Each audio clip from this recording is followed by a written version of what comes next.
भगवते वासुदेवाय। प्यारे भक्तगणों, आषाढ़ मास की शुरुआत हो चुकी है और आज मैं आप सभी को सुनाने जा रही हूँ सातों बारों की संपूर्ण कथा। इन कथाओं को जो भी भक्त श्रद्धा भक्ति के साथ श्रवण करता है, भगवान उसकी सभी कष्टों को हर लेते हैं, सभी मनोकामना को पूर्ण करते हैं। बस श्रद्धा पूर्वक कथा को श्रवण करें। आपके मन में जो भी इच्छा हो भगवान के समक्ष अवश्य रखें। भगवान आप सभी के मनोकामना को पूर्ण करेंगे। प्रेम से बोलिए सातों बारों की देवी देवताओं की जय। कथा को पूरा सुनिए और दूसरे भक्तों के पास भी शेयर कीजिए और कमेंट बॉक्स में ओम नमो भगवते वासुदेवाय अवश्य लिखे। तो आइए श्रवण करते हैं सोमवार की पावन कथा। प्रेम से बोलिए हर हर महादेव, माता पार्वती की जय। किसी नगर में एक धनी व्यापारी रहता था। दूर दूर तक उसका व्यापार फैला हुआ था। नगर के सभी लोग उस व्यापारी का सम्मान करते थे। इतना सब कुछ संपन्न होने के बाद भी वह व्यापारी बहुत दुखी था, क्योंकि उसका कोई पुत्र नहीं था, जिस कारण अपने मृत्यु के पश्चात व्यापार के उत्तराधिकारी की चिंता उसे हमेशा सताती रहती थी। पुत्र प्राप्ति की इच्छा से व्यापारी प्रत्येक सोमवार भगवान शिव का व्रत पूजा किया करता था और शाम के समय शिव मंदिर में जाकर शिव जी के सामने घी का दीपक जलाया करता था। उसकी भक्ति देखकर माँ पार्वती प्रसन्न हो गई और भगवान शिव से उस व्यापारी की मनोकामना पूर्ण करने का निवेदन किया। भगवान शिव बोले, इस संसार में सबको उसके कर्म के अनुसार फल की प्राप्ति होती है। जो प्राणी जैसा कर्म करते हैं उन्हें वैसा ही फल प्राप्त होता है। शिव जी द्वारा समझाने के बावजूद माँ पार्वती नहीं मानी और उस व्यापारी की मनोकामना पूर्ति हेतु वे शिव जी से बार बार अनुरोध करती रही। अंततः माता के आग्रह को देखकर भगवान भोलेनाथ को उस व्यापारी को पुत्र प्राप्ति का वरदान देना पड़ा। वरदान देने के पश्चात भोलेनाथ माँ पार्वती से बोले, आपके आग्रह पर मैंने पुत्र प्राप्ति का वरदान तो दे दिया, परंतु इसका यह पुत्र 16 वर्ष से अधिक समय तक जीवित नहीं रहेगा। उसी रात भगवान शिव उस व्यापारी के सपने में आए और उसे पुत्र प्राप्ति का वरदान दिया और उसके पुत्र की 16 वर्ष तक जीवित रहने की भी बात बताई। भगवान के वरदान से व्यापारी को खुशी तो हुई, लेकिन पुत्र की अल्पायु की चिंता ने उस खुशी को नष्ट कर दिया। व्यापारी पहले की तरह सोमवार के दिन भगवान शिव का विधिवत व्रत करता रहा। कुछ महीनों के बाद उसके घर एक अति सुंदर बालक ने जन्म लिया और घर में खुशियां ही खुशियां भर गई। बहुत धूमधाम से पुत्र जन्म का समारोह मनाया गया, परंतु व्यापारी को पुत्र जन्म की अधिक खुशी नहीं हुई, क्योंकि उसे पुत्र की अल्प आयु के रहस्य का पता था। जब पुत्र 12 वर्ष का हुआ तो व्यापारी ने उसे उसके मामा के साथ पढ़ने के लिए बनारसी भेज दिया। लड़का अपने मामा के साथ शिक्षा प्राप्त हेतु चल दिया। रास्ते में जहाँ भी मामा भांजे विश्राम हेतु रुकते, वहीं यज्ञ करते और ब्राह्मणों को भोजन कराते। लंबी यात्रा के बाद मामा भांजे एक नगर में पहुँचे। उस दिन नगर के राजा की कन्या का विवाह था, जिस कारण पूरे नगर को सजाया गया था। निश्चित समय पर बारात आ गई, लेकिन वर का पिता अपने बेटे के एक आंख से काने होने के कारण बहुत चिंतित था। उसे भय था कि इस बात का पता चलने पर कहीं राजा विवाह से इनकार न कर दे, इससे उसकी बदनामी भी होगी। जब वर के पिता ने व्यापारी के पुत्र को देखा तो उसके मस्तिष्क में एक विचार आया। उसने सोचा, क्यों ना इस लड़के को दुल्हा बनाकर राजकुमारी से विवाह करा दूं। विवाह के बाद इसको धन देकर विदा कर दूंगा और राजकुमारी को अपने नगर ले जाऊंगा। वर के पिता ने लड़के के मामा से इस संबंध में बात की। मामा ने धन मिलने की लालच में वर के पिता की बात को स्वीकार कर ली। लड़के को दूल्हे का वस्त्र पहनाकर राजकुमारी से विवाह कर दिया गया। राजा ने बहुत सारा धन देकर राजकुमारी को विदा किया। शादी के बाद लड़का जब राजकुमारी के साथ लौट रहा था तो वह सच नहीं छिपा सका और उसने राजकुमारी के ओढ़ने पर लिख दिया, राजकुमारी, तुम्हारा विवाह मेरे साथ हुआ था। मैं तो बनारसी पढ़ने के लिए जा रहा हूँ और अब तुम्हें जिस नवयुवक की पत्नी बनना पड़ेगा वह कान्हा है। जब राजकुमारी ने अपनी ओढ़नी पर लिखा हुआ पढ़ा तो उसने कान्हे लड़के के साथ जाने से इनकार कर दिया। राजा को जब ये सब बातें पता लगी तो उसने राजकुमारी को महल में ही रख लिया। उधर लड़का अपने मामा के साथ बनारसी पहुंच गया और गुरुकुल में पढ़ना शुरू कर दिया। जब उसकी आयु 16 वर्ष की हुई तो उसने यज्ञ किया। यज्ञ की समाप्ति पर ब्राह्मणों को भोजन करवाया और खूब अन्य वस्त्र दान किए। रात को वह अपने शयन कक्ष में सो गया। शिव के वरदान के अनुसार शयन अवस्था में ही उसके प्राण पेखरू उड़ गए। सूर्योदय पर मामा मृत भांजे को देखकर रोने पिटने लगा। आसपास के लोग भी एकत्र होकर दुख प्रकट करने लगे।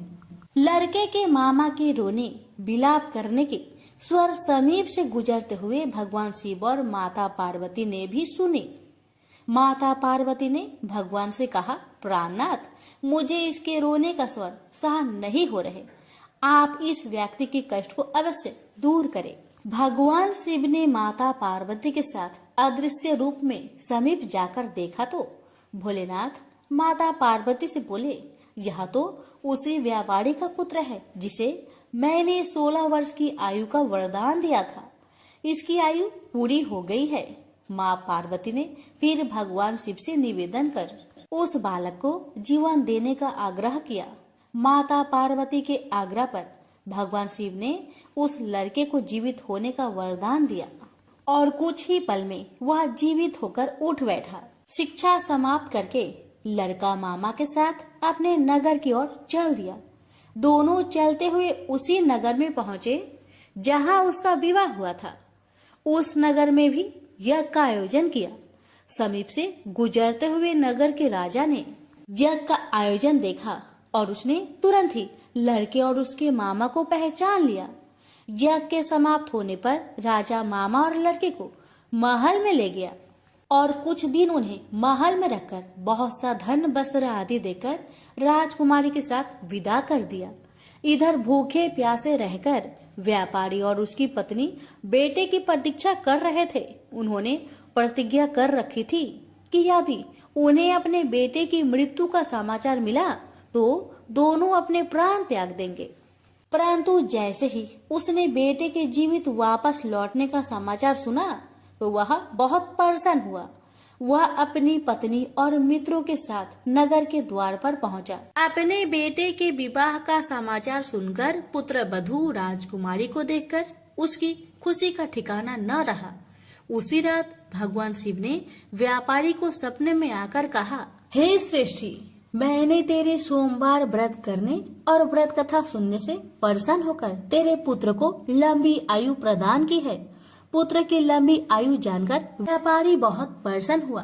शिव भक्त होने तथा सोमवार का व्रत करने से व्यापारी की सभी मनोकामनाएं पूर्ण हुई। इसी प्रकार जो भक्त सोमवार का विधिवत व्रत करते हैं और व्रत कथा सुनते हैं उनकी सभी इच्छाएं पूरी होती है।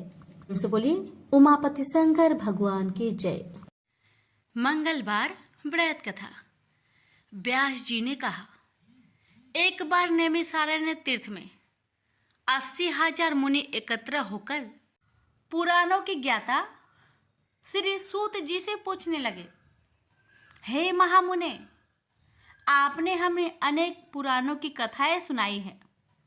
आप कृपा करके हमें ऐसा व्रत और कथा बताइए जिसके करने से संतान की प्राप्ति हो तथा मनुष्य को रोग, शोक, अग्नि, सर्व दुख आदि का भय दूर हो, क्योंकि कलयुग में सभी जीवों की आयु बहुत कम है।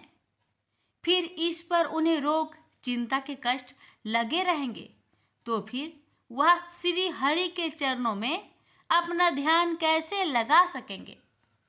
श्री सूत जी बोले, हे मुनियों, आपने लोक कल्याण के लिए बहुत ही उत्तम बात पूछी है।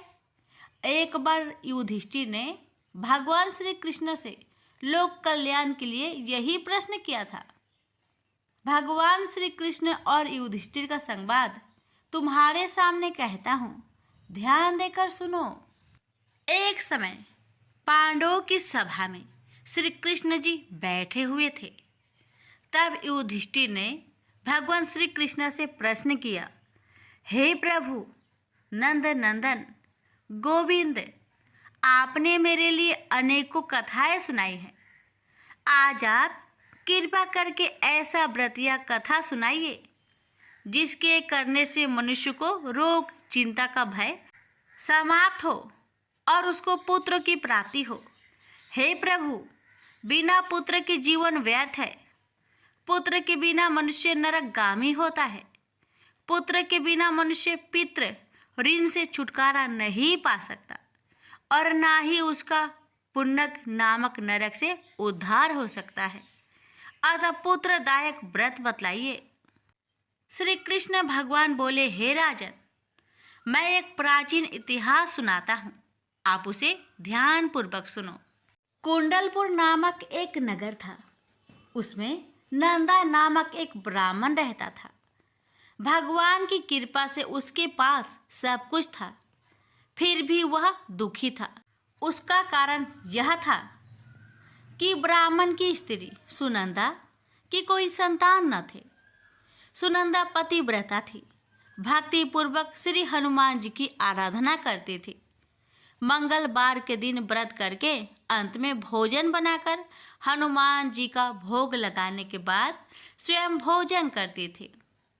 एक बार मंगलवार के दिन ब्राह्मणी गृह कार्य की अधिकता के कारण हनुमान जी को भोग ना लगा सके, तो इस पर उसे बहुत दुख हुआ। उसने कुछ भी नहीं खाया और अपने मन में प्रण किया कि अब तो अगले मंगलवार को ही हनुमान जी का भोग लगाकर अन्न जल ग्रहण करूंगी। ब्राह्मणी सुनंदा प्रतिदिन भोजन बनाती, श्रद्धापूर्वक पति को खिलाती, परंतु स्वयं भोजन नहीं करती और मन ही मन श्री हनुमान जी की आराधना करती। इसी प्रकार 6 दिन गुजर गए और ब्राह्मणी सुनंदा अपने निश्चय के अनुसार भूखी प्यासी निराहार रही। अगले मंगलवार को ब्राह्मणी सुनंदा प्रातः काल ही बेहोश होकर गिर पड़ी। ब्राह्मणी सुनंदा की इस असीम भक्ति के प्रभाव से श्री हनुमान जी बहुत प्रसन्न हुए और प्रकट होकर बोले, सुनंदा, मैं तेरी भक्ति से बहुत प्रसन्न हूँ, तू उठ और वर मांग। सुनंदा अपने आराध्य देव श्री हनुमान जी को देखकर आनंद की अधिकता से विह्वल हो श्री हनुमान जी के चरणों में गिरकर बोली, हे प्रभु, मेरे कोई संतान नहीं है, कृपा करके मुझे संतान प्राप्ति का आशीर्वाद दे, आपकी अति कृपा होगी। श्री महावीर जी बोले, तेरी इच्छा पूर्ण होगी, तेरे एक कन्या पैदा होगी, उसके अष्टांग प्रतिदिन सोना दिया करेंगे। इस प्रकार कहकर श्री महावीर जी अंतर्ध्यान हो गए। ब्राह्मणी सुनंदा बहुत हर्षित हुई और सभी समाचार अपने पति से कहा। ब्राह्मण देव कन्या का वरदान सुनकर कुछ दुखी हुआ, परंतु सोना मिलने की बात सुनी तो बहुत प्रसन्न हुआ। विचार किया कि ऐसी कन्या के साथ मेरी निर्धनता भी समाप्त हो जाएगी। श्री हनुमान जी की कृपा से वह ब्राह्मणी गर्भवती हुई और 10वें महीने में उसे बहुत ही सुंदर पुत्री प्राप्त हुई। यह बच्ची अपने पिता के घर में ठीक उसी तरह बढ़ने लगी जिस प्रकार शुक्ला पक्ष की चंद्रमा बढ़ता है। 10वें दिन ब्राह्मण ने उस बालिका का नामकरण संस्कार कराया। उसके कुल पुरोहित ने उस बालिका का नाम रत्नावली रखा, क्योंकि यह कन्या सोना प्रदान किया करती थी। इस कन्या ने पूर्व जन्म में बड़े ही विधान से मंगल देव का व्रत किया था। रत्नावली का अष्टांग बहुत सा सोना देता था। उस सोने से नंदा ब्राह्मण बहुत ही धनवान हो गया। अब ब्राह्मणी भी बहुत अभिमानी करने लगी। समय बीतता रहा। अब रत्नावली 10 वर्ष की हो चुकी। एक दिन जब नंदा ब्राह्मण प्रसन्नचित्त था, तब सुनंदा ने अपने पति से कहा, मेरी पुत्री रत्नावली विवाह की योग हो गई है, अतः आप कोई सुंदर तथा योग वर देकर इसका विवाह कर दे। यह सुन ब्राह्मण बोला, अभी तो रत्नावली बहुत छोटी है। तब ब्राह्मणी बोली, शास्त्रों की आज्ञा है कि कन्या 8वें वर्ष में गौरी, 9 वर्ष में रोहिणी, 10वें वर्ष में कन्या, इसके पश्चात रजवाला हो जाती है। गौरी के दान से पाताल लोक की प्राप्ति होती है, रोहिणी के दान से वैकुंठ लोक की प्राप्ति होती है, कन्या के दान से इंद्रलोक में सुखों की प्राप्ति होती है। अगर हे पतिदेव रजवाला का दान किया जाता है तो घोर नरक की प्राप्ति होती है। इस पर ब्राह्मण बोला, अभी तो रत्नावली मात्र 10 ही वर्ष की है और मैंने तो 16-16 साल की कन्याओं का विवाह कराए हैं, अभी जल्दी क्या है। तब ब्राह्मणी सुनंदा बोली, आपको तो लोभ अधिक हो गया है। शास्त्रों में कहा गया है कि माता पिता और बड़ा भाई रजवाला कन्या को देखते हैं तो वह अवश्य नरकगामी होते हैं। तब ब्राह्मण बोला, अच्छी बात है, कल मैं अवश्य ही योग वर की तलाश में अपना दूत भेजूंगा। दूसरे दिन ब्राह्मण ने अपने दूत को बुलाया और आज्ञा दी कि जैसी सुंदर मेरी कन्या है वैसा ही सुंदर वर उसके लिए तलाश करो। दूत अपने स्वामी की आज्ञा पाकर निकल पड़ा। पंपई नगर में उसने एक सुंदर लड़के को देखा। यह बालक एक ब्राह्मण परिवार का बहुत गुणवान पुत्र था। इसका नाम सोमेश्वर था। दूत ने इस सुंदर व गुणवान ब्राह्मण पुत्र के बारे में अपने स्वामी को पूर्ण विवरण दिया। ब्राह्मण नंदा को भी सोमेश्वर अच्छा लगा और फिर शुभ मुहूर्त में विधि पूर्वक कन्यादान करके ब्राह्मण ब्राह्मणी संतुष्ट हुए। परंतु ब्राह्मण के मन तो लोभ समाया हुआ था। उसने कन्यादान तो कर दिया था, पर वह बहुत खिन्न भी था।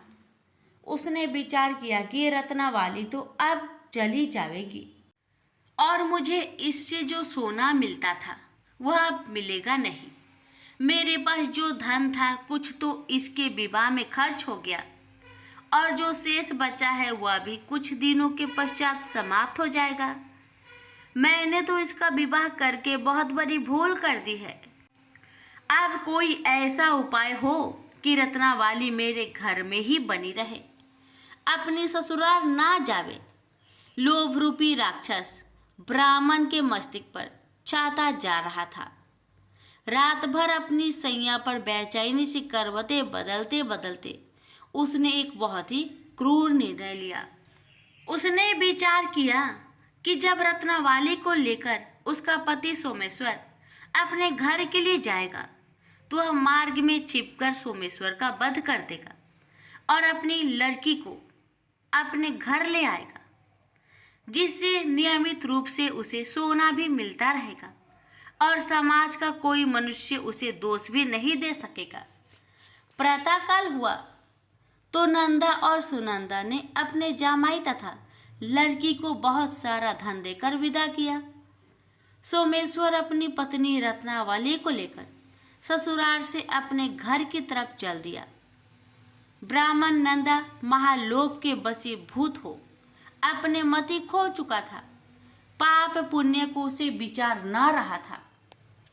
अपने भयानक व क्रूर निर्णय को कार्य रूप देने के लिए उसने अपने दूत को मार्ग में अपने जामाई का वध करने के लिए भेज दिया था, ताकि रत्नावली से प्राप्त होने वाला सोना उसे हमेशा मिलता रहे और वो कभी निर्धन ना हो। ब्राह्मण के दूत ने अपने स्वामी की आज्ञा का पालन करते हुए उसके जमाई सोमेश्वर का मार्ग में ही वध कर दिया। समाचार प्राप्त कर ब्राह्मण नंदा मार्ग में पहुंचा और रुदन करते अपनी पुत्री रत्नावली से बोला, हे पुत्री, मार्ग में लुटेरों ने तेरे पति का वध कर दिया है। भगवान की इच्छा के आगे किसी का कोई बस नहीं चलता है। अब तू घर चल, वहां पर ही रहकर शेष जीवन व्यतीत करना। जो भाग्य में लिखा है वही होगा। अपने पति की अकाल मृत्यु से रत्नावली बहुत दुखी हुई। करुण क्रंदन व रुदन करते हुए अपने पिता से बोली, हे पिताजी, इस संसार में जिस स्त्री का पति नहीं है उसका जीना व्यर्थ है। मैं अपने पति के साथ ही अपने शरीर को जला दूंगी और सती होकर अपने इस जन्म को, माता पिता के नाम को तथा सास ससुर के यश को सार्थक करूंगी। ब्राह्मण नंदा अपनी पुत्री रत्नावली के वचनों को सुनकर बहुत दुखी हुआ। विचार करने लगा, मैंने व्यर्थ ही जमाई वध का पाप अपने सिर लिया। रत्नावली तो उसके पीछे अपने प्राण तक देने को तैयार हो। मेरा तो दोनों तरफ से मरण हो गया। धन तो अब मिलेगा नहीं। जमाई वध के पाप के फलस्वरूप यम यातना भी भुगतनी पड़ेगी। यह सोचकर वह बहुत खिन्न हुआ। सोमेश्वर की चिता बनाई गई। रत्नावली सती होने की इच्छा से अपने पति का सिर अपनी गोद में रखकर चिता में बैठ गई। जैसे ही सोमेश्वर की चिता को अग्नि लगाई गई, वैसे ही प्रसन्न हो मंगलदेव वहां प्रकट हुए और बोले, हे रत्नावली, मैं तेरी पति भक्ति से बहुत प्रसन्न हूँ, तू वर मांग। रत्नावली ने अपने पति का जीवन दान मांगा। तब मंगलदेव बोले, रत्नावली, तेरा पति अजर अमर है, यह महाविद्वान भी होगा और इसके अतिरिक्त तेरी जो इच्छा हो वर मांग। तब रत्नावली बोली, हे ग्रहों के स्वामी, यदि आप मुझ पर प्रसन्न हैं तो मुझे यह वरदान दीजिए कि जो भी मनुष्य मंगलवार के दिन प्रातः काल लाल पुष्प लाल चंदन से पूजा करके आपका स्मरण करे, उसको रोग व्याधि ना हो, सज्जनों का कभी वियोग ना हो, सर्प अग्नि तथा शत्रुओं का भय ना रहे। जो स्त्री मंगलवार का व्रत करे वह कभी विधवा ना हो। मंगलदेव तथास्तु कहकर अंतर्ध्यान हो गए। सोमेश्वर मंगलदेव की कृपा से जीवित हो उठा। रत्नावली अपने पति को पुनः प्राप्त कर बहुत प्रसन्न हुई और मंगलदेव का व्रत प्रत्येक मंगलवार को करके व्रतराज और मंगलदेव की कृपा से इस लोक में सुख ऐश्वर्य को भोगते हुए अंत में अपने पति के साथ स्वर्गलोक को गई। प्रेम से बोली, मंगल देव की जय। बुधवार की कहानी। बुधवार का दिन भगवान गणेश के साथ साथ बुध देव का भी दिन माना जाता है। कहते हैं इस दिन व्रत रखने से गणपति बप्पा की तो विशेष कृपा प्राप्त होती ही है, साथ ही कुंडली में बुध ग्रह की स्थिति भी मजबूत हो जाती है। जिनकी कुंडली में बुध नीच स्थिति में बैठा हो उन्हें बुधवार का व्रत जरूर रखना चाहिए। साथ ही व्रत रखने वाले लोगों को कथा भी जरूर सुननी चाहिए। आइए श्रवण करते हैं बुधवार व्रत कथा। समतापुर नगर में मधुसूदन नामक एक व्यक्ति रहता था। वह बहुत धनवान था। मधुसूदन का विवाह बलरामपुर नगर की सुंदर लड़की संगीता से हुआ था। एक बार मधुसूदन अपनी पत्नी को लेने बुधवार के दिन बलरामपुर गया। मधुसूदन ने पत्नी की माता पिता से संगीता को विदा कराने के लिए कहा। माता पिता बोले, बेटा आज बुधवार है, बुधवार को किसी भी शुभ कार्य के लिए यात्रा नहीं करते। लेकिन मधुसूदन नहीं माना। उसने ऐसी शुभ अशुभ की बात को न मानने की बात कही। दोनों ने बैलगाड़ी से यात्रा प्रारंभ की। 2 कोस की यात्रा के बाद उसकी गाड़ी का एक पहिया टूट गया। वहां से दोनों ने पैदल ही यात्रा शुरू की। रास्ते में संगीता को प्यास लगी। मधुसूदन उसे एक पेड़ के नीचे बैठाकर जल लेने चला गया। थोड़ी देर बाद जब मधुसूदन कहीं से जल लेकर वापस आया तो वह बुरी तरह हैरान उठा, क्योंकि उसकी पत्नी के पास उसी की शकल सूरत का एक दूसरा व्यक्ति बैठा था। संगीता भी मधुसूदन को देखकर हैरान रह गई। वह दोनों में कोई अंतर नहीं कर पाई। मधुसूदन ने उस व्यक्ति से पूछा, तुम कौन हो और मेरी पत्नी के पास क्यों बैठे हो? मधुसूदन की बात सुनकर उस व्यक्ति ने कहा, अरे भाई, यह मेरी पत्नी संगीता है। मैं अपनी पत्नी को ससुराल से विदा कराकर लाया हूँ। लेकिन तुम कौन हो जो मुझसे ऐसा प्रश्न कर रहे हो? मधुसूदन ने कहा, तुम जरूर कोई चोर या ठग हो। यह मेरी पत्नी संगीता है। मैं इसे पेड़ के नीचे बैठाकर जल लेने गया था। इस पर उस व्यक्ति ने कहा, अरे भाई, झूठ तो तुम बोल रहे हो। संगीता को प्यास लगने पर जल लेने तो मैं गया था। मैंने तो जल लाकर अपनी पत्नी को पिला भी दिया। अब तुम चुपचाप यहाँ से चलते बनो, नहीं तो किसी सिपाही को बुलवाकर तुम्हें पकड़वा दूंगा। दोनों एक दूसरे से लड़ने लगे। उन्हें लड़ते देख बहुत से लोग वहां एकत्र हो गए। नगर के कुछ सिपाही भी वहां आ गए। सिपाही उन दोनों को पकड़कर राजा के पास ले गए। सारी कहानी सुनकर राजा भी कोई निर्णय नहीं कर पाया। संगीता भी उन दोनों में से अपने वास्तविक पति को नहीं पहचान पा रही थी। राजा ने दोनों को कारागार में डाल देने के लिए कहा। राजा के फैसले पर असली मधुसूदन भयभीत हो उठा। तभी आकाशवाणी हुई, मधुसूदन, तूने संगीता के माता पिता की बात नहीं मानी और बुधवार के दिन अपनी ससुराल से प्रस्थान किया। यह सब भगवान बुद्ध देव के प्रकोप से हो रहा है। मधुसूदन ने भगवान बुद्ध देव से प्रार्थना की कि हे भगवान बुद्ध देव, मुझे क्षमा कर दीजिए। मुझसे बहुत बड़ी गलती हुई।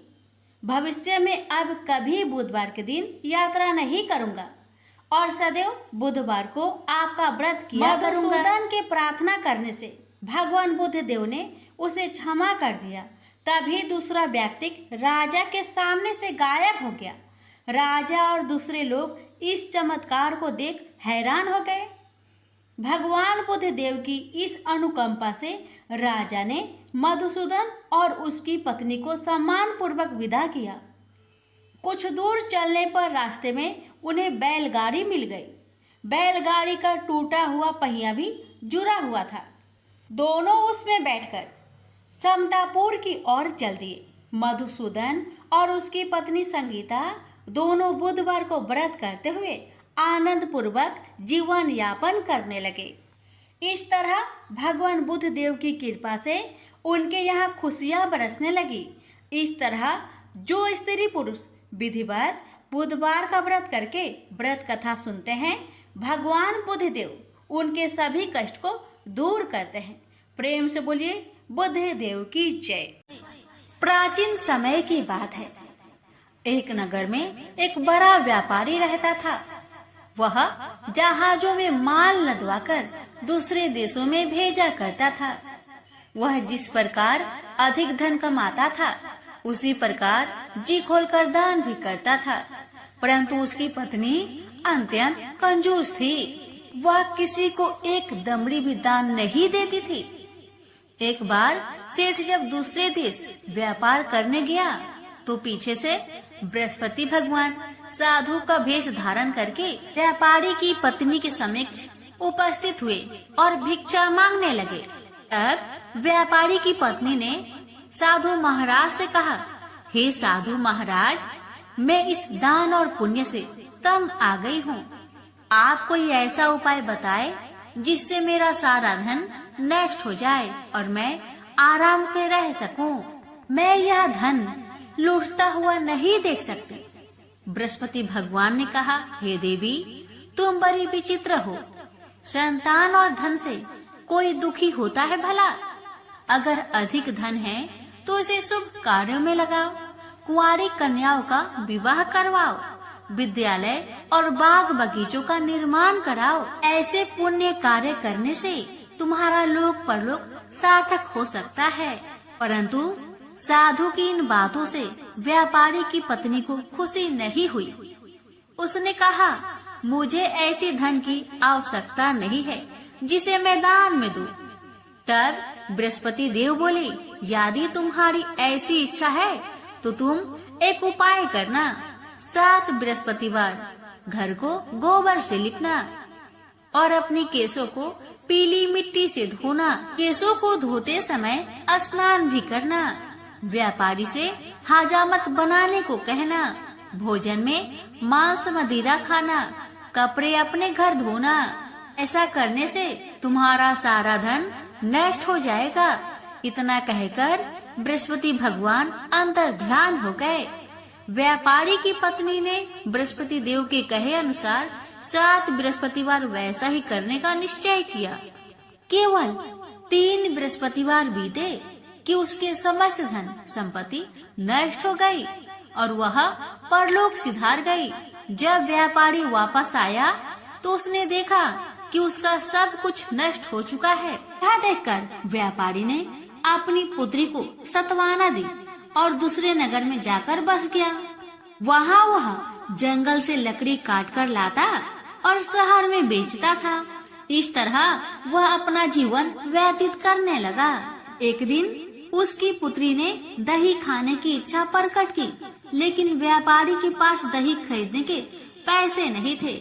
वह अपनी पुत्री को अवशासन देकर जंगल में लकड़ी काटने चला गया।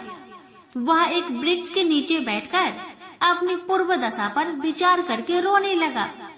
उस दिन बृहस्पतिवार का दिन था। तभी वहाँ बृहस्पति देव साधु के रूप में सेठ के पास आए और बोले, हे मनुष्य, तू इस जंगल में किस चिंता में बैठा है? तब व्यापारी बोला, हे महाराज, आप सब कुछ जानते हैं। इतना कहकर व्यापारी अपनी कहानी सुनाकर रो पड़ा। बृहस्पति भगवान बोले, देखो बेटा, तुम्हारी पत्नी ने बृहस्पति देव का अपमान किया था, इसी कारण तुम्हारा यह हाल हुआ है। लेकिन अब तुम किसी प्रकार की चिंता मत करो। तुम गुरुवार के दिन बृहस्पति देव का पाठ करो। 2 पैसे के चने और गुड़ को लेकर जल के लोटे में शक्कर डालकर वह अमृत और प्रसाद अपने परिवार के सदस्यों और कथा सुनने वालों को बांट दो। स्वयं भी प्रसाद और चरणामृत लो। भगवान तुम्हारा अवश्य कल्याण करेंगे। साधु की बात सुनकर व्यापारी बोला, महाराज, मुझे तो इतना भी नहीं बचता कि मैं अपनी पुत्री को दही लाकर दे सकूं। इस पर साधु महाराज जी बोले, तुम लकड़ियां शहर में बेचने जाना। तुम्हें लकड़ियों के दाम पहले से चौगुने मिलेंगे, जिससे तुम्हारे सारे कार्य सिद्ध हो जाएंगे। उसने लकड़ियां काटी और शहर में लकड़ियां बेचने चल पड़ा। उसकी लकड़ियां अच्छे दाम में बिक गई, जिससे उसने अपनी पुत्री के लिए दही लिया और साथ ही साथ गुरुवार की कथा हेतु चना गुड़ लेकर कथा की और प्रसाद बांटकर स्वयं भी खाया। उसी दिन से उसकी सभी कठिनाइयां दूर होने लगी, परंतु अगले बृहस्पतिवार को वह कथा करना भूल गया। अगले दिन वहाँ के राजा ने एक बड़े यज्ञ का आयोजन कर पूरे नगर के लोगों के लिए भोजन का आयोजन किया। राजा की आज्ञा अनुसार पूरा नगर राजा के महल में भोज करने गया, लेकिन व्यापारी व उसकी पुत्री तनिक विलंब से पहुँचे। अतः उन दोनों को राजा ने महल में ले जाकर भोजन कराया। जब वे दोनों लौटकर आए, तब रानी ने देखा कि उनका खूंटी पर टंगा हार गायब है। रानी को व्यापारी और उसकी पुत्री पर संदेह हुआ कि उसका हार उन दोनों ने ही चुराया है। रानी ने सारा कहानी राजा को सुनाया। फिर राजा की आज्ञा से उन दोनों को कारावास की कोठरी में कैद कर दिया गया। कैद में पड़कर दोनों अत्यंत दुखी हुए। वहाँ उन्होंने बृहस्पति देवता को याद किया। बृहस्पति देव ने प्रकट होकर व्यापारी को उसकी भूल का आभास कराया और उन्हें सलाह दी कि गुरुवार के दिन कैद खाने के दरवाजे पर तुम्हें 2 पैसे मिलेंगे। उनसे तुम चने और मुनक्का मंगवाकर विधि पूर्वक बृहस्पति देवता का पूजन करो। तुम्हारे सब दुख दूर हो जाएंगे। बृहस्पतिवार को कैद खाने के द्वार पर उन्हें 2 पैसे मिले। बाहर सड़क पर एक स्त्री जा रही थी। व्यापारी ने उसे बुलाकर गुड़ और चने लाने को कहा। इस पर वह स्त्री बोली, मैं अपनी बहू के लिए गहने ले जा रही हूँ, मेरे पास समय नहीं है। इतना कहकर वह आगे चली गई। थोड़ी देर बाद वहाँ से एक और स्त्री निकली। व्यापारी ने उसे बुलाकर कहा कि हे बहन, मुझे बृहस्पतिवार की कथा करनी है, तुम मुझे 2 पैसे का गुड़ और चना लाकर दो। बृहस्पति देव का नाम सुनकर वह स्त्री बोली, भाई मैं तुम्हें अभी गुड़ और चना लाकर देती हूँ।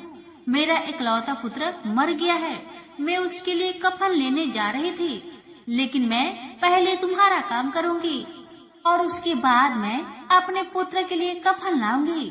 वह स्त्री बाजार से व्यापारी के लिए गुड़ चना ले आई और स्वयं भी बृहस्पति देव की कथा सुनी।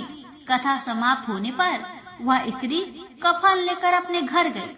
घर पर लोग उसके पुत्र की लाश को राम नाम सत्य है कहते हुए शमशान ले जाने की तैयारी कर रहे थे। स्त्री बोली, मुझे अपने लड़के का मुख देख लेने दो। अपने पुत्र का मुख देखकर उस स्त्री ने उसके मुंह में प्रसाद और चंद्रामृत डाला। प्रसाद और चंद्रामृत के प्रभाव से वह पुनः जीवित हो गया। पहली स्त्री जिसने बृहस्पति देव का निरादर किया था, वह जब अपने पुत्र की विवाह हेतु पुत्र वधू के लिए गहने लेकर लौटी और जैसे ही उसका पुत्र घोड़ी पर बैठकर निकला, वैसे ही घोड़ी ने ऐसी उछाल मारी कि वह घोड़ी से गिरकर मर गया। जहाँ देख स्त्री रो रो कर बृहस्पति देव से क्षमा याचना करने लगी। उस स्त्री की याचना से बृहस्पति देव साधु के वेश में वहाँ पहुंचकर कहने लगे, देवी तुम्हें अधिक विलाप करने की आवश्यकता नहीं है, यह बृहस्पति देव का अनादर करने का कारण हुआ है। तुम वापस जाकर मेरे भक्त से क्षमा मांगकर कथा सुनो, तभी तुम्हारी मनोकामना पूर्ण होगी। जेल में जाकर उस स्त्री ने व्यापारी से माफी मांगी और कथा सुनी। कथा के उपरांत वह प्रसाद और चंद्रामृत लेकर अपने घर वापस आई। घर आकर उसने चंद्रामृत अपने मृत पुत्र के मुख में डाला। चंद्रामृत के प्रभाव से उसका पुत्र भी जीवित हो उठा। उसी रात बृहस्पति देव राजा के सपने में आए और बोले, हे राजन, तूने जिस व्यापारी और उसकी पुत्री को जेल में कैद कर रखा है वह बिल्कुल निर्दोष है। तुम्हारी रानी का हार वहीं खूंटी पर टंगा है। दिन निकला तो राजा रानी ने हार पर खूंटी लटका हुआ देखा। राजा ने उस व्यापारी और उसकी पुत्री को रिहा कर दिया और उन्हें आधा राज्य देकर उसकी पुत्री का विवाह उच्च कुल में करवाकर दहेज में हीरे जवाहरात दिए। प्रेम से बोलिए बृहस्पति भगवान की जय। एक समय की बात है, काशी निवासी धनंजय की पत्नी का नाम सुलक्षणा था। उसे अन्य सब सुख प्राप्त थे, केवल निर्धनता ही उसके दुख का एकमात्र कारण थी। यह दुख उसे हर समय सताता रहता था। एक दिन सुलक्षणा पति से बोली, स्वामी आप कुछ उद्यम करो तो काम चले। इस प्रकार कब तक काम चलेगा? सुलक्षणा की बात धनंजय के मन में बैठ गई और वह उसी दिन विश्वनाथ शंकर जी को प्रसन्न करने के लिए बैठ गया और कहने लगा, हे देवाधिदेव विश्वेश्वर, मुझे पूजा पाठ कुछ नहीं आता है, केवल आपके भरोसे बैठा हूँ। इतनी विनती करके वह 2-3 दिन भूखा प्यासा बैठा रहा। यह देखकर भगवान शंकर ने उसके कान में अन्नपूर्णा अन्नपूर्णा अन्नपूर्णा इस प्रकार 3 बार कहा। यह कौन क्या कह गया? इसी सोच में धनंजय पड़ गया कि मंदिर से आते ब्राह्मणों को देखकर पूछने लगा, पंडित जी अन्नपूर्णा कौन है? ब्राह्मणों ने कहा, तू अन्न छोड़कर बैठा है, सो तुझे अन्न की बात सूझती है, जा घर जाकर अन्न ग्रहण कर। धनंजय घर गया, स्त्री से सारी बात कही। वह बोली, नाथ चिंता मत करो, स्वयं शंकर जी ने यह मंत्र दिया है, वे स्वयं ही खुलासा करेंगे। आप फिर जाकर उनकी आराधना करो। धनंजय फिर जैसा कि तैसा पूजा में बैठ गया। रात्रि में शंकर जी ने आज्ञा दी और कहा, तू पूर्व दिशा में चला जा, वहां अन्नपूर्णा का नाम जपता जाता और रास्ते में फल खाता, झरनों का पानी पीता जाता। इस प्रकार कितने ही दिनों तक चलता गया। वहां उसे चांदी सी चमकती वन की शोभा देखने में आई। सुंदर सरोवर देखने में या उनके किनारे कितनी ही अप्सराएं झुंड बनाए बैठी थी। एक कथा सुनाती और सब मिलकर माँ अन्नपूर्णा इस प्रकार बार बार कहती थी। जहाँ अगहन मास की उजेली रात्रि थी और आज से ही व्रत का प्रारंभ था।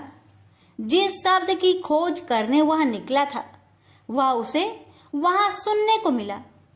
धनंजय ने उसके पास जाकर पूछा, हे देवियों, आप यहाँ क्या करती हो? उन सब ने कहा, हम माँ अन्नपूर्णा का व्रत करती हैं। धनंजय ने पूछा, व्रत पूजा करने से क्या होता है? यह किसी ने किया भी है? इसे कब किया जाए? कैसा व्रत है और कैसी विधि है? मुझसे भी विस्तार से बताओ। वे कहने लगी, इस व्रत को सब कोई कर सकते हैं। 21 दिन तक के लिए 21 गांठ का सूत लेना चाहिए। 21 दिन यानी न बने तो एक दिन उपवास करे, या भी ना बने तो केवल कथा सुनकर प्रसाद ले। निराहार रहकर कथा कहे, कथा सुनने वाला कोई न मिले तो पीपल के पत्तों को रख, सुपारी या घृत कुमारी वृक्ष को सामने कर, दीपक को साक्षी कर, सूर्य गाय तुलसी या महादेव को बिना कथा सुनाए मुख में दाना न डाले। यदि भूल से कुछ पड़ जाए तो एक दिवस फिर उपवास करे। व्रत के दिन क्रोध न करे और झूठ ना बोले। धनंजय बोला, इस व्रत के करने से क्या होगा? वे कहने लगी, इसके करने से अंधों को नेत्र मिले, लुल्लू को हाथ मिले, निर्धन के घर धन आए, बाझिन को संतान मिले, मूर्ख को विद्या आए। जो जिस कामना से व्रत करे माँ उसकी इच्छा पूरी करती है। वह कहने लगा, बहनों, मेरे पास भी धन नहीं है, विद्या नहीं है, कुछ भी तो नहीं है।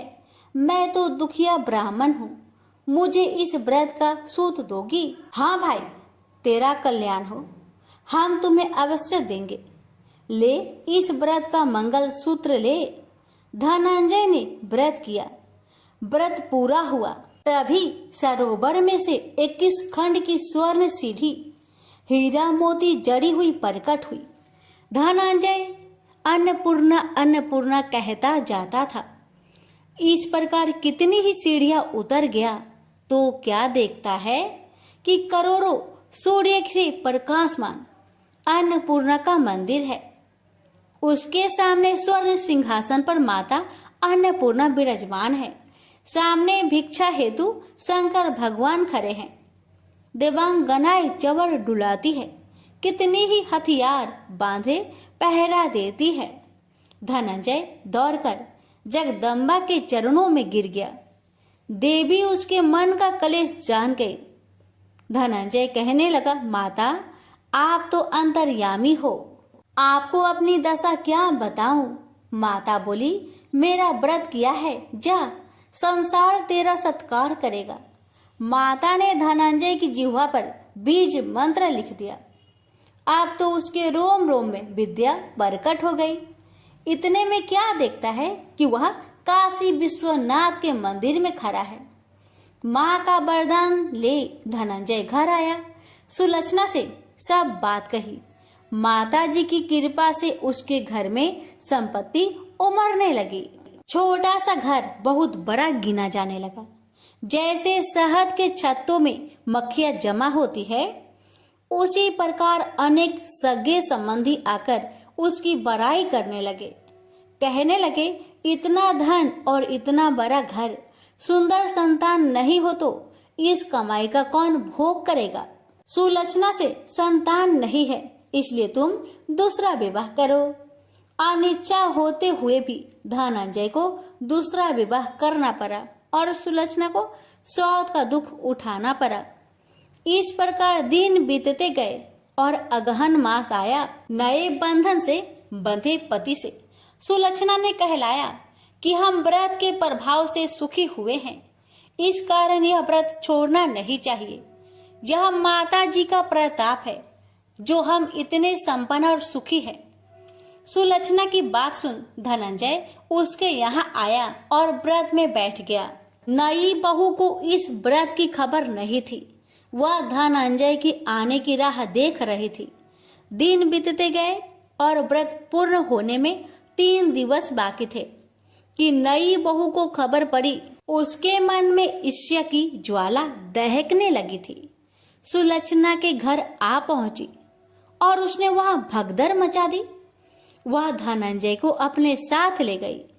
नए घर में धनंजय को थोड़ी देर के लिए निंद्रा ने आ दबाया। इसी समय नई बहू ने उसका व्रत का सूत तोड़कर आग में फेंक दिया।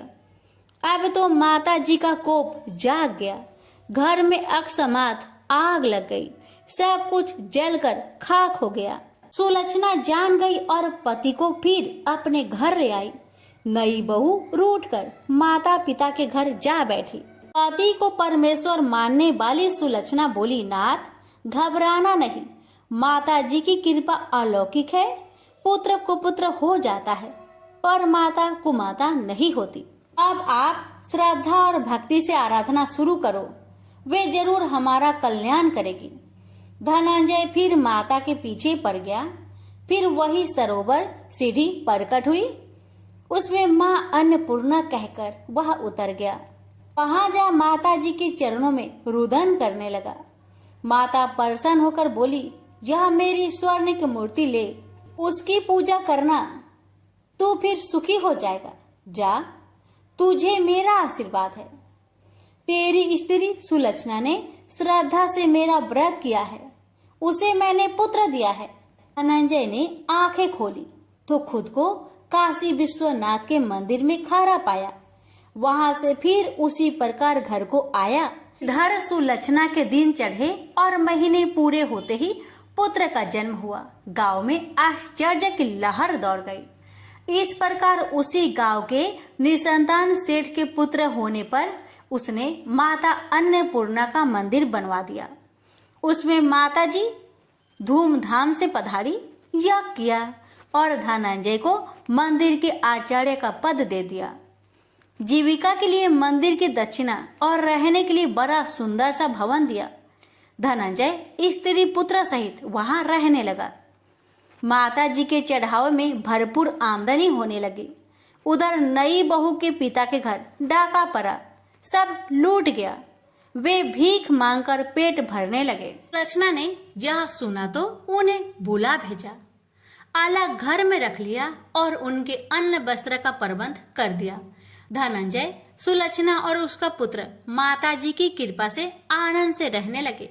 माता जी ने जैसे इनके भंडार भरे वैसे सबके भंडार भरे। हे माता, अगर आपकी कथा कहने में हमसे कोई गलती हुई हो उसे क्षमा करना और अपने सभी भक्तों की सभी मनोकामना को पूर्ण करना।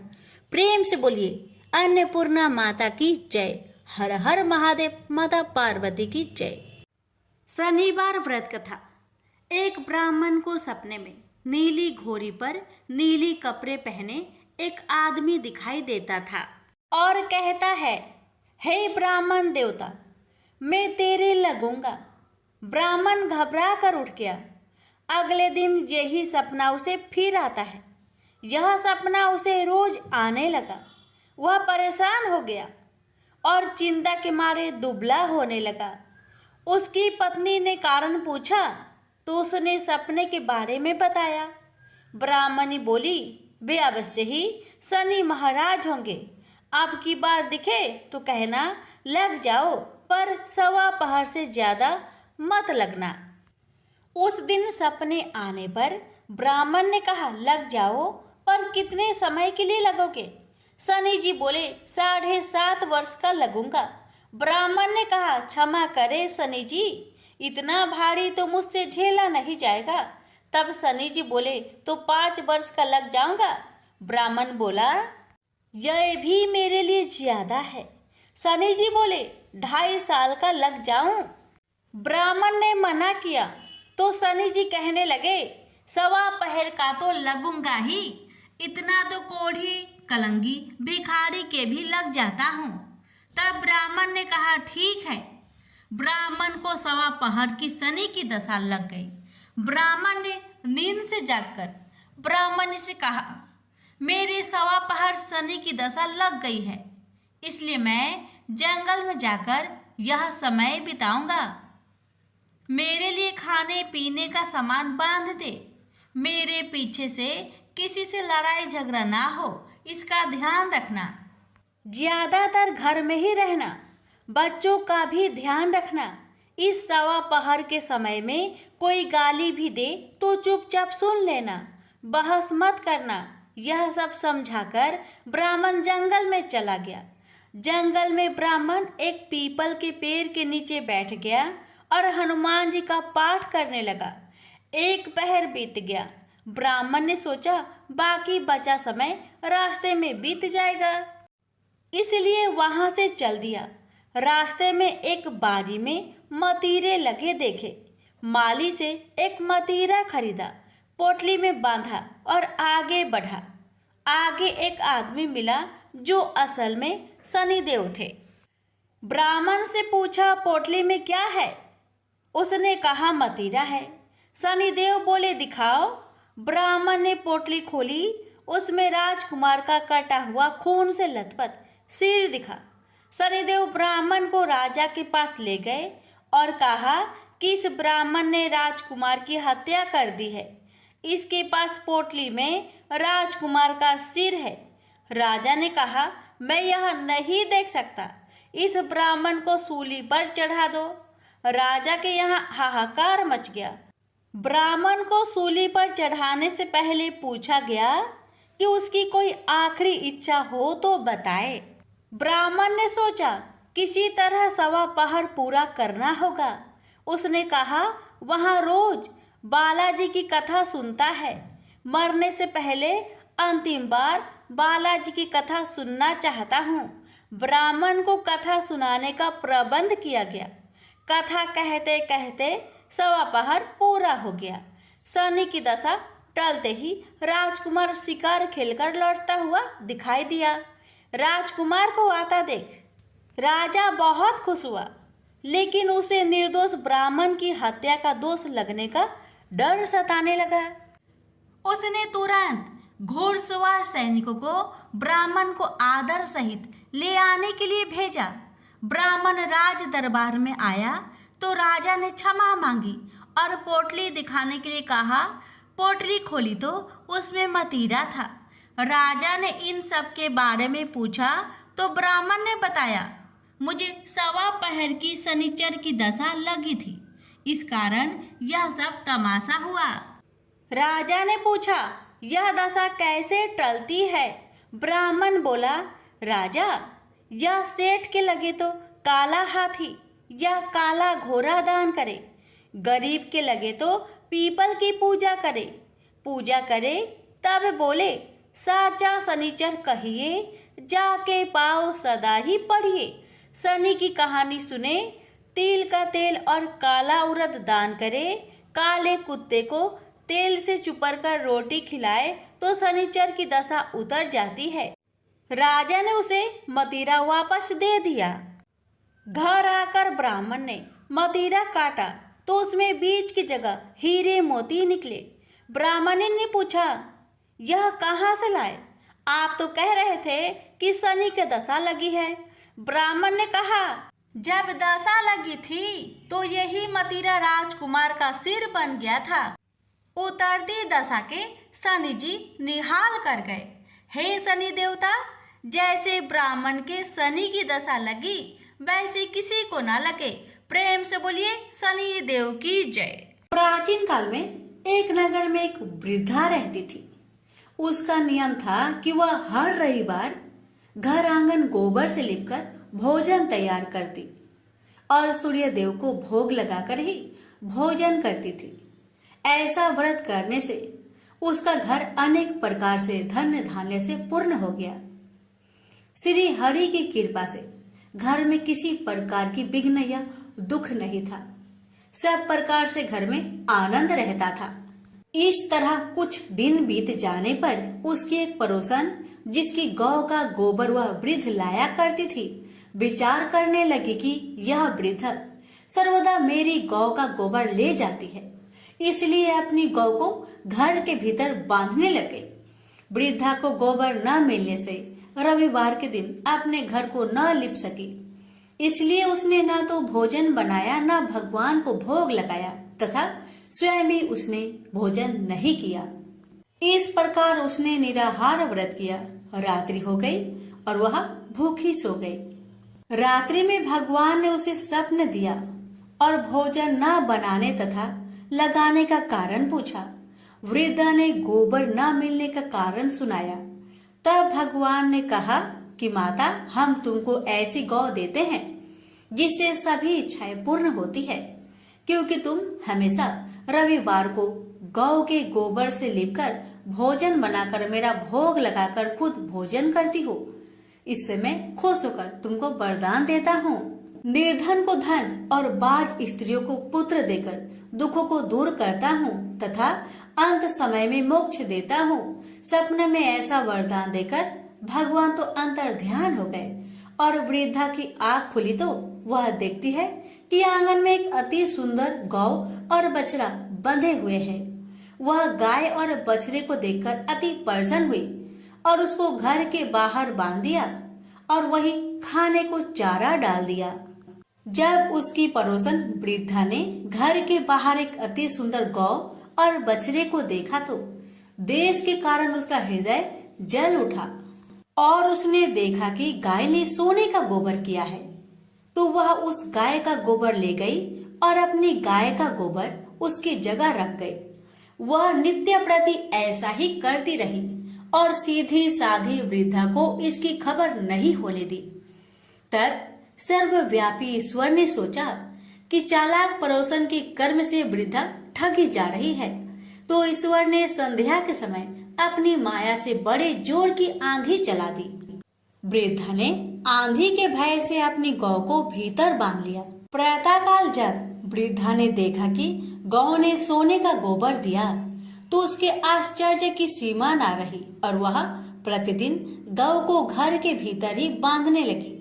उधर पड़ोसन ने देखा कि बुढ़िया गौ को घर के भीतर बांधने लगी है और उसका सोने का गोबर उठाने का दांव नहीं चलता, तो वह ईर्ष्या और डाह से जल उठी और कुछ उपाय न देखकर पड़ोसन ने उस देश के राजा की सभा में जाकर कहा, महाराज, मेरे पड़ोस में एक वृद्धा के पास ऐसा गौ है जो आप जैसे राजा के ही योग है।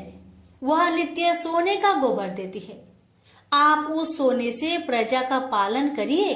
वह वृद्धा इतने सोने का क्या करेगी? राजा ने यह बात सुनकर अपने दूतों को वृद्धा के घर से गौ लाने की आज्ञा दी।